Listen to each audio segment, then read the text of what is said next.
വായിക്കുന്നത് വഴി അക്ഷരങ്ങളെ മാത്രമല്ല അവനവനെയും മറ്റു മനുഷ്യരെയും അറിയുകയാണ് എന്ന് തിരിച്ചറിയുന്ന ഒരക്ഷര സായാഹ്നത്തിൻ്റെ അധ്യക്ഷൻ കൂടിയായ ISM കേരളയുടെ ജനറൽ സെക്രട്ടറി പ്രിയപ്പെട്ട ശുക്കൂർ സ്വലാഹി, ഈ വേദിയിലും സദസ്സിലുമുള്ള ആദരണീയരെ, ലോകത്തിലെ ഏറ്റവും വലിയ പ്രഭാഷണം, ഏറ്റവും മുഖ്യമായ പ്രഭാഷണം, ഏറ്റവും ദൈർഘ്യമുള്ള, ഏറ്റവും ഘനമുള്ള, ഏറ്റവും ആഴമുള്ള പ്രഭാഷണം ഏത് എന്ന ചോദ്യത്തിന് പലപ്പോഴും എനിക്ക് തോന്നിയിട്ടുള്ളത് രണ്ടുത്തരങ്ങളാണ്. ഏറ്റവും ഘനമുള്ള പ്രഭാഷണം, ഏറ്റവും ഗാഢതയേറിയ പ്രഭാഷണം സത്യത്തിൽ ഒരു നിമിഷത്തിൻ്റെ അർത്ഥവത്തായ മൗനമാണ്. മൗനത്തേക്കാൾ കൂടുതൽ കരുത്ത് പലപ്പോഴും വാക്കുകൾക്ക് ലഭിക്കാറുമില്ല. എന്നാൽ ഏറ്റവും സത്യസന്ധമായ, ഏറ്റവും ദൈർഘ്യമേറിയ, ഏറ്റവും താരതമ്യങ്ങളില്ലാത്ത പ്രഭാഷണം ഏത് എന്ന് ചോദിച്ചാൽ ഒരു ഉത്തരമേ ഉള്ളൂ. ഈ കഴിഞ്ഞ ദിവസങ്ങളിലൊന്നിൽ അരീക്കോട് മജ്മവിൻ്റെ ആണെന്ന് തോന്നുന്നു, അരീക്കോട് മജ്മവിൻ്റെ തന്നെ ഒരു തിങ്ക് ടാങ്ക് സമ്മിറ്റിൽ പങ്കെടുക്കുന്നതിനിടെ സമദാനി സാഹിബുമായിട്ട് സംസാരിച്ചപ്പോൾ ഞാനിങ്ങനെ ഒരു അഭിപ്രായം പറഞ്ഞു. പ്രസംഗത്തെക്കുറിച്ച് ഞങ്ങൾ കാണുമ്പോഴൊക്കെ പരസ്പരം സംസാരിക്കും. അപ്പം ഞാൻ മൂപ്പരോട് പറഞ്ഞു, ലോകത്തിലെ ഏറ്റവും സത്യസന്ധമായ പ്രസംഗത്തിന് ഭാഷയില്ല, ലോകത്തിലെ ഏറ്റവും ദൈർഘ്യമുള്ള പ്രസംഗവും അതാണ്. അത് 1 മണിക്കൂറോ 2 മണിക്കൂറോ ഒരു ദിവസമോ ഒന്നും കൊണ്ട് തീരുന്നതുമല്ല. പലപ്പോഴും ആ പ്രസംഗത്തിലെ വാക്കുകൾക്ക് അർത്ഥവും പോലും ഉണ്ടാകാറില്ല. ചില ശബ്ദങ്ങൾ, ചില നീട്ടലുകൾ, ചില കുറുക്കലുകൾ, ഇതൊക്കെ ആയിരിക്കും. പക്ഷെ അതിനേക്കാൾ കൂടുതൽ ആഴത്തിൽ തൊടുന്ന മറ്റൊന്നില്ല.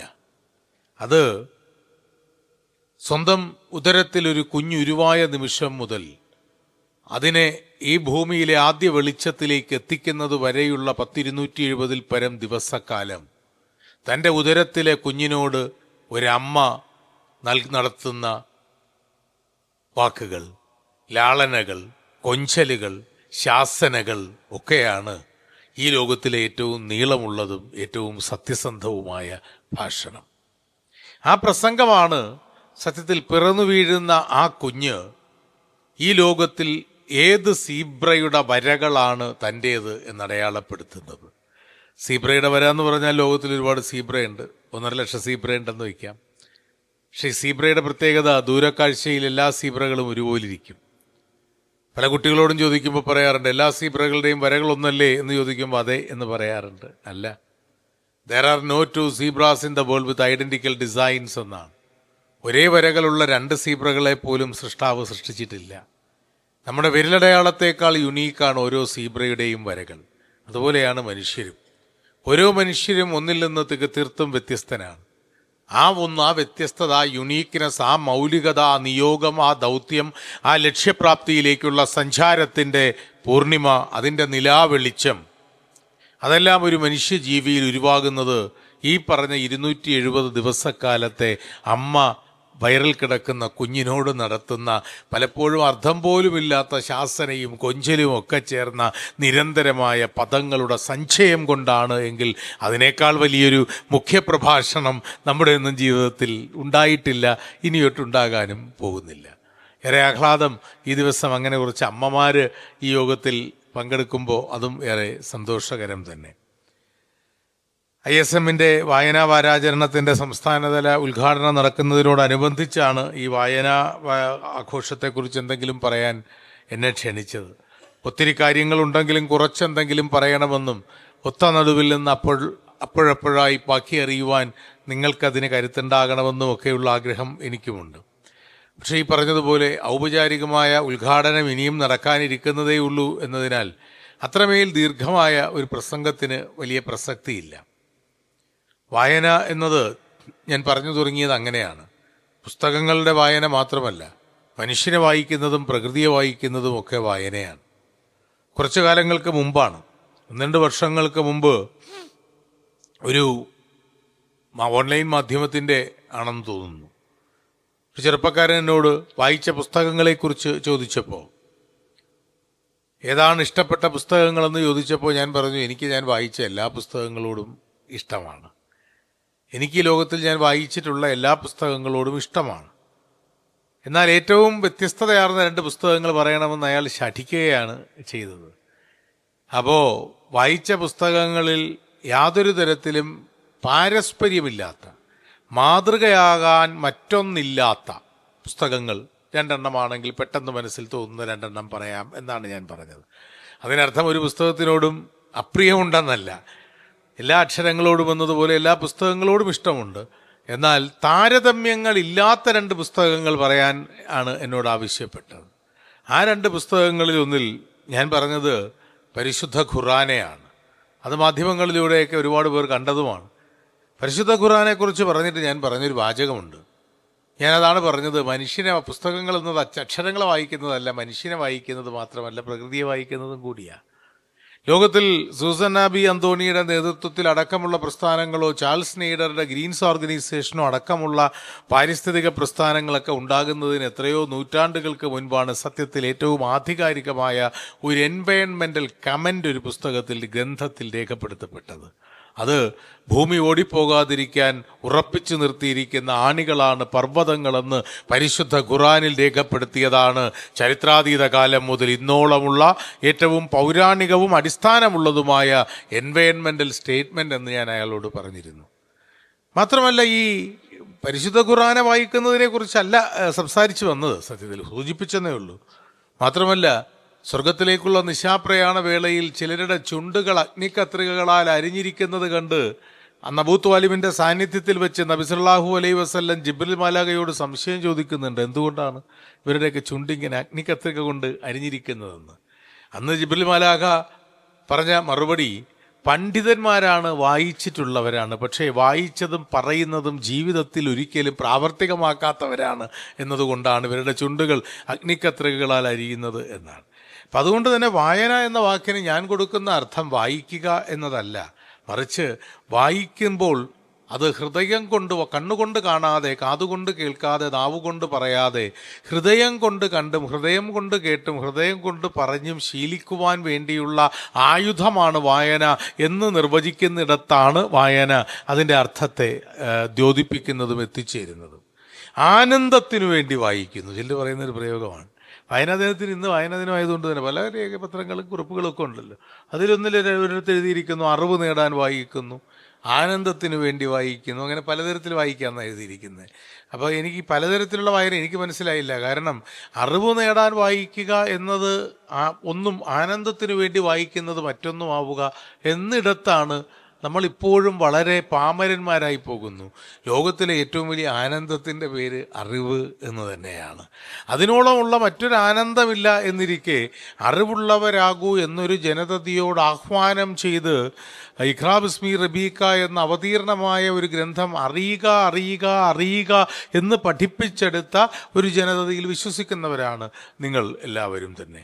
അവിടെ അറിയുക എന്ന് പറയുന്നതിന് പിന്നിൽ അത് സാമൂഹ്യ ബോധ്യങ്ങൾ ഉണ്ടാവുക എന്ന് മാത്രമല്ല, അറിവിനേക്കാൾ വലുതായി ഈ പ്രപഞ്ചത്തിൽ മറ്റൊരാനന്ദവുമില്ല എന്നുള്ള പരോക്ഷമായ കൃത്യസൂചന കൂടിയാണ് ആ ആപ്തവാക്യത്തിലുള്ളത് എന്നാണ് എൻ്റെ വ്യക്തിപരമായ കരുതൽ. സ്വാഭാവികമായും ഈ പ്രസംഗവേദികളിൽ പലപ്പോഴും സംസാരിക്കുമ്പോൾ പറയാറുണ്ട്, ഞാനീ പറയുന്നത് ശരിയാണ് എന്ന് എനിക്കൊരു അഭിപ്രായവുമില്ല കേട്ടോ, എനിക്കൊരു നിർബന്ധവുമില്ല കേട്ടോ. കാരണം എൻ്റെ ശരി എൻ്റേതും നിങ്ങളുടെ ശരി നിങ്ങളുടേതുമായിരിക്കുമ്പോൾ ഒരു ലോകത്തിൻ്റെ ഏറ്റവും വലിയ സൗന്ദര്യം, നിങ്ങളുടെ ആശയങ്ങളോട് കടുത്ത വിയോജിപ്പ് എനിക്കുണ്ട്, എൻ്റെ ആശയങ്ങളോട് കടുത്ത ആരാധനയും എനിക്കുള്ളപ്പോഴും നിങ്ങളുടെ ആശയങ്ങൾ ഉറക്കെ ശക്തിയായി പറയുവാനുള്ള നിങ്ങളുടെ സ്വാതന്ത്ര്യം സംരക്ഷിക്കുവാൻ വേണ്ടി ആദ്യം ശബ്ദമുയർത്തേണ്ടത് ആകണം എന്ന തത്വമാണ് ഈ പ്രപഞ്ചത്തിലെ ഏറ്റവും വലിയ മാനവികതയുടെ സൗന്ദര്യം. അതും നമ്മളെ പഠിപ്പിച്ചത് അറിവാണ്. ഈ എന്താ പറയുക, നമ്മുടെ കൂരി കുടുംബസംഗമം എന്ന് പറഞ്ഞ ശ്രീ KT ജലീലിൻ്റെ കുടുംബത്തിൻ്റെ ഒരു കുടുംബസംഗമമുണ്ട്. ഒരുപാട് പേരെന്ന് പറഞ്ഞാൽ 30,000-ഓളം പേര് പങ്കെടുക്കുന്നതാണ്. അവരുടെ കുടുംബസംഗമമാണ്, പക്ഷെ ഭയങ്കര ജനമാണ്. അപ്പോൾ നമ്മുടെ ഇവിടെ ആയിരുന്നു, കോട്ടയ്ക്ക് എടപ്പാളായിരുന്നു തോന്നുന്നു. അപ്പോൾ ആ കൂരി സംഗമത്തിൽ പങ്കെടുത്ത് നിൽക്കുന്നതിനിടയിൽ പ്രിയങ്കരനായ ശ്രീ കെ ടി ജലീൽ പ്രോഗ്രാമിനിടയിൽ പ്രസംഗം കഴിഞ്ഞാൽ പറഞ്ഞ് പ്രദീപ് ഒരു അശ്വമേധം കളിക്കണമെന്നാണ് ഇവരൊക്കെ പറയുന്നത്. ഞാനൊരാളിനെ വിചാരിച്ചു. ഞാൻ പറഞ്ഞു ആയിക്കോട്ടെ. അപ്പോൾ ഞാൻ പരിശോധിച്ചു, അത് യൂട്യൂബിലൊക്കെ ഉണ്ടത്. ഞാൻ ചോദിച്ചു, ഒന്നും കൂടുതൽ ചോദിച്ചില്ല. പെട്ടെന്ന് അന്നത്തെ ഒരു സാഹചര്യം, അന്നത്തെ രാഷ്ട്രീയ സാഹചര്യമൊക്കെ നിലനിൽക്കുകയാണ്. അന്നത്തെ ദേശീയ രാഷ്ട്രീയത്തിലെ ചില അപകടകരമായ സാഹചര്യങ്ങൾ നിലനിൽക്കുമ്പോൾ ഞാൻ ചോദിച്ചു, അങ്ങ് വിചാരിച്ചത് ഒരു മുസ്ലിമിനെയാണോ? ആദ്യത്തെ ചോദ്യം അതായിരുന്നു. അപ്പം മൂപ്പര് പറഞ്ഞു, അല്ല, എനിക്ക് ഏറ്റവും കൂടുതൽ കൈയടി കിട്ടിയ അശ്വമേധം അതായിരുന്നു. പിന്നെ ഞാൻ വേറൊന്നും ചോദിച്ചില്ല. നേരെ പറഞ്ഞു, അല്ല. ഞാൻ പറഞ്ഞു, വെറുതെ പെട്ടെന്ന് ഉള്ളിൽ തോന്നുന്ന, എനിക്കിപ്പോൾ ഉള്ളിൽ ഓർക്കാൻ തോന്നുന്ന, ഈ ദിവസങ്ങളിൽ എന്നോട് ഉള്ളിൽ ഓർക്കാൻ, ഒരു ഇന്ത്യ എന്ന രാജ്യത്തിൽ ഉള്ളിൽ ഓർക്കാൻ എന്നോടൊരു പേര് ആവശ്യപ്പെട്ടാൽ ഞാൻ ഓർക്കുന്ന ഒരാളിൻ്റെ പേര് ഞാൻ പറയാം. അപ്പം അങ്ങനെ പറഞ്ഞു, വെരി ഗുഡ്. അതെങ്ങനെ പറയാൻ പറ്റുക? ഒന്നും ചോദിച്ചില്ലല്ലോ. ഞാൻ പറഞ്ഞു, അങ്ങനെയല്ല, എന്നോടിപ്പോൾ ഒരാൾ വന്ന് നിങ്ങളൊരു പേര് ആലോചിക്കൂ, നിങ്ങളുടെ അറിവിൽപ്പെടുന്ന ഒരു പേര് എന്ന് പറഞ്ഞാൽ ഈ ദിവസങ്ങളിൽ ഇന്ത്യയിൽ ഓർക്കാൻ എനിക്കൊരു പേര്. പൗരത്വ പ്രശ്നത്തിൻ്റെ പ്രതിസന്ധി വലുതായി നിൽക്കുന്ന സമയമാണ്. ഞാൻ പറഞ്ഞു, ഞാനാണെങ്കിൽ ഓർക്കുന്ന പേര് അബൂ ത്വാലിബിൻ്റെ പേരായിരിക്കും. അങ്ങ് അതാണോ ഓർത്തത്? ജലീലെ കെട്ടിപ്പിടിച്ചു. കാരണം ജലീൽ അവിടെ എഴുതി കൊടുത്തിരിക്കുക അബൂ ത്വാലിബിൻ്റെ. അപ്പോൾ എന്നോട് ചോദിച്ചു, അതെന്താ? ഞാൻ പറഞ്ഞു, അമുസ്ലിമായ അബൂ ത്വാലിബ് പ്രവാചകനെ സംരക്ഷിച്ചതുപോലെ ഈ പൗരത്വ പ്രതിസന്ധിയുടെ സമയത്ത് ഞങ്ങളടങ്ങുന്ന അമുസ്ലിങ്ങൾ ഒരു സമുദായത്തിനെ സംരക്ഷിക്കുവാൻ ഈ രാജ്യത്തിൻ്റെ തെരുവിൽ അങ്ങോളം ഇങ്ങോളം ഉച്ചത്തിൽ സംസാരിച്ചു കൊണ്ടിരിക്കുന്ന ഈ ദിവസത്തിൽ ഞാൻ അബൂ ത്വാലിബിനെ കുറിച്ചല്ലാതെ മറ്റാരെക്കുറിച്ച് പറയണം എന്നാണ് ചോദിച്ചത്. അതൊരു ആകസ്മികതയാണ്. അപ്പോൾ ഈ ആകസ്മികത അല്ല ഞാൻ പറഞ്ഞു വന്നത്. ഇത് കഴിഞ്ഞ് തിരിച്ച് മടങ്ങി വരുമ്പോൾ എന്നോടൊരാൾ ചോദിച്ചു, അപ്പോൾ അബൂ ത്വാലിബ് മുസ്ലിം അല്ലേ? അല്ല. കാലത്തെക്കുറിച്ച് ജ്ഞാനമില്ലാതെ പോകുന്ന തലമുറ ഉണ്ടാകുന്നതിന് പിന്നിലുള്ള അപകടവും ഈ പറഞ്ഞ വായനയുടെ അഭാവമാണ്. ഇതിനെല്ലാം അപ്പുറത്ത് വായന എന്ത് തരുന്നു എന്ന് ചോദിച്ചാൽ, നിർഭയനായിരിക്കാൻ നമ്മൾ പഠിപ്പിക്കുന്നത് വായനയാണ്. നമ്മളെല്ലാം ഭീരുക്കളാണെന്നേ. അടിസ്ഥാനപരമായി പിറന്നു വീഴുന്ന മനുഷ്യരൊക്കെ ഭീരുക്കളാണ്. മറ്റ് മൃഗങ്ങളിൽ നിന്നും മനുഷ്യരെ വേർതിരിച്ച് നിർത്തുന്നത് വിവേകവും ബുദ്ധിയുമാണെന്നൊക്കെ നമ്മൾ ശാസ്ത്രീയമായി പറയാറുണ്ടെങ്കിലും എനിക്കെന്തോ തോന്നുന്നത് മറ്റ് ജീവജാലങ്ങളെക്കാൾ കൂടുതലായി മനുഷ്യനുള്ള വികാരത്തിൻ്റെ പേര് ഭയമെന്ന് കൂടിയാണ്. നമുക്കെല്ലാത്തിനെയും ഭയമാണ്. എൻ്റെ അധ്യാപകൻ മരിച്ചുപോയ നമ്മുടെ എല്ലാം ആദരണീയനായ കുറുപ്പ് സാർ, ONV സാറ് ശാർംഗപക്ഷികൾ എന്ന കവിതയിൽ എഴുതിയത് നമ്മുടെ ഭയത്തെക്കുറിച്ചാണ്. മുഖന്തിനെയൊക്കെ പേടിയെന്നാണ് എഴുതിയത്. പൂവാം കുരുന്നിലരിക്കും പുഴുവിനെ, പ്രാവിൻ കുരുന്നിനെ റാഞ്ചും പരുന്തിനെ, കുഞ്ഞിൻ്റെ പൊക്കിളിൽ നോക്കിയിരുന്നതിൻ കന്നി ഇളം ചോരയുറ്റുന്നൊരൊന്തിനെ, പോത്തിൻ പുറത്തു വന്നെത്തുന്ന രൂപത്തെയോർത്തു നടുങ്ങും കിടാങ്ങൾ നാം ഇപ്പോഴും. എങ്കിലും സ്വപ്നങ്ങൾ കാണുന്ന നമ്മുടെ കണ്ണുകൾ കാലം കവർന്നില്ലിതുവരെ, കർക്കിടക കരിവാവിൽ തെളിവുറ്റ ചിങ്ങപ്പുലരിയെ, സാന്ദ്രമൗനങ്ങളിൽ സംഗീതധാരയെ, കാളും വിശപ്പിലും നല്ലോണം ഉണ്ണുന്ന നാളിനെ നമ്മൾ കിനാവു കാണുന്നു എന്നാണ്. ഈ പുഴുവിനെയും പരുന്തിനെയും ഓന്തിനെയും കാലനെയും ഒക്കെ പേടിയുള്ളവരാണ് നമ്മളറിയാതെ മനുഷ്യരെല്ലാം. പക്ഷെ ഈ പേടിയെ അതിജീവിക്കുവാൻ നമുക്ക് കരുത്ത്, പേടിക്കപ്പുറമുള്ള നിർഭീതമായ കാലത്തിന് സ്വപ്നം കാണാനുള്ള നമ്മുടെ കരുത്ത് എന്ന് പറയുന്നത് നമുക്കുണ്ടാകുന്നത് നമ്മുടെ വായനയിലൂടെയാണ്. തീർത്തും ശാസ്ത്രീയമായ ചിന്താധാരകൾ, സയൻറ്റിഫിക് ടെമ്പറമെൻറ്റ് വളരെയധികം വേണ്ട ഒരു കാലഘട്ടത്തിൽ കൂടിയാണ് നമ്മൾ ജീവിക്കുന്നത്. വായന കൊണ്ട് പരിഹരിക്കപ്പെടേണ്ട, നിരന്തരമായ വായന കൊണ്ട് പരിഹരിക്കപ്പെടേണ്ട വിഷയങ്ങളിൽ എല്ലാ മതത്തിലുമുള്ള ചെറുപ്പക്കാരും വിദ്യാർത്ഥികളും സജീവമായി ഇടപെടുകയും വിവിധങ്ങളായ നവീകരണങ്ങളിൽ ഏർപ്പെടുകയും ചെയ്യണം എന്ന് വിശ്വസിക്കുകയും ചെയ്യുന്നു ഞാൻ. കേരളം വളരെയധികം പുരോഗമനപരമായ ചിന്താധാരകളുള്ള അറിവിനെ അത്രമേൽ ചേർത്തു വരിക്കുന്ന ഒരിടമാണ് കേരളം. പക്ഷേ ആ കേരളത്തിൽ പോലും ഈയിടെ ഒരു കണക്ക് നോക്കിയപ്പോൾ കളിയിക്കാവളം മുതൽ തലപ്പാടി വരെ നീളുന്ന നമ്മുടെ സംസ്ഥാനത്തിൽ വായനയുടെ ഏറ്റവും കൂടുതൽ വായനശാലകളുള്ള, ഏറ്റവും കൂടുതൽ പുസ്തകങ്ങൾ വായിക്കുന്ന മനുഷ്യരുള്ള, ഏറ്റവും കൂടുതൽ വാരികകൾ പ്രസിദ്ധീകരിക്കുന്ന സ്ഥലമുള്ള, ഗ്രന്ഥശാലകളിൽ ഏറ്റവും കൂടുതൽ മെമ്പർഷിപ്പുള്ള നമ്മുടെ സംസ്ഥാനത്തിൽ പോലും കളിയിക്കാവളം മുതൽ തലപ്പാടി വരെ 34,600 ആൾദൈവങ്ങളുണ്ട്. പത്രത്തിൽ പരസ്യം രേഖപ്പെടുത്തപ്പെട്ട ആൾ ദൈവങ്ങളാണ്, രഹസ്യമായി ചെയ്യുന്നത് വേറെയുണ്ട്. ഈ 34,000 രേഖപ്പെടുത്തിയതാണ്. കെട്ടിപ്പിടിക്കുന്ന ദൈവം, ഉമ്മ കൊടുക്കുന്ന ദൈവം, ഭസ്മം കൊടുക്കുന്ന ദൈവം, പത്രത്തിൽ പരസ്യം കൊടുക്കുന്ന ദൈവം, ബസ് സ്റ്റാൻഡിൽ ഇറങ്ങി കിഴക്കോട്ട് വരണമെന്ന് പറയുന്ന ദൈവം. കാര്യം പടിഞ്ഞാറ് വശത്ത് വേറെ ദൈവമാണ്, അപ്പോൾ പരസ്യം കൊടുത്തത് കിഴക്ക് വശത്ത് ദൈവമാണ്. അപ്പോൾ അത്തരത്തിൽ ഒട്ടും യുക്തമല്ലാത്ത ചിന്താധാരകൾ ഇന്നും നമ്മുടെ സമൂഹത്തിലുള്ളപ്പോൾ അതിനെയൊക്കെ ചെറുത്ത് നിൽക്കാനുള്ള നമ്മുടെ ആയുധം വായനയാണ്. ഇനി 3 വായന. മൂന്നാമത്തെ വായനാ ദിനത്തിന് ഏറ്റവും വലിയ സന്ദേശം, മിടുക്കനാകാൻ വേണ്ടിയല്ല നമ്മൾ വായിക്കുന്നത്. ഈ പഠിക്കുന്നതും വായിക്കുന്നതും, ഇപ്പോൾ എൻ്റെ മകൻ ഞാനും കൂടെ ഒരുമിച്ചാണ് വന്നേ.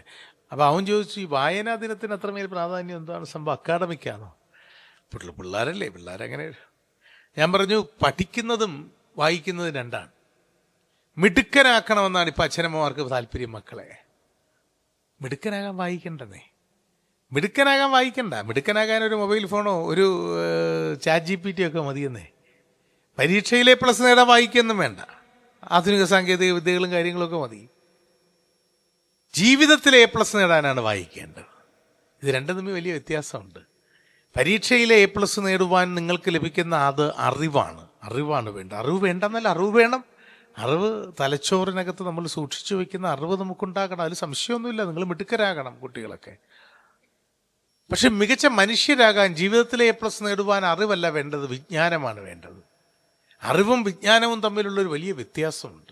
ആ വ്യത്യാസത്തിനുള്ള താക്കോലാണ്, ചാവിയാണ് വായന. അപ്പോൾ കുട്ടികളെ ഞാൻ സ്കൂളിൽ ഇതൊക്കെ പറയുമ്പോൾ കുട്ടികൾ സ്ഥിരം ചോദിക്കും, എന്താ സാറ് ഈ 2 വാക്ക് പറഞ്ഞിട്ട് നമ്മളെ പറ്റിക്കുകയല്ലേ, അറിവും വിജ്ഞാനവും ഒന്നല്ലേ? അപ്പോൾ ഞാൻ അവരോട് പറയുന്നൊരു ഉദാഹരണമുണ്ട്, എളുപ്പത്തിന് പറയാനുള്ള ഉദാഹരണം ഗാന്ധിയെ പറ്റിയാ. ഗാന്ധിജി എവിടെയാണ് ജനിച്ചേ? ഉറക്കെ പറഞ്ഞോടാ. ഗാന്ധിജി എവിടെയാണ് ജനിച്ചേ?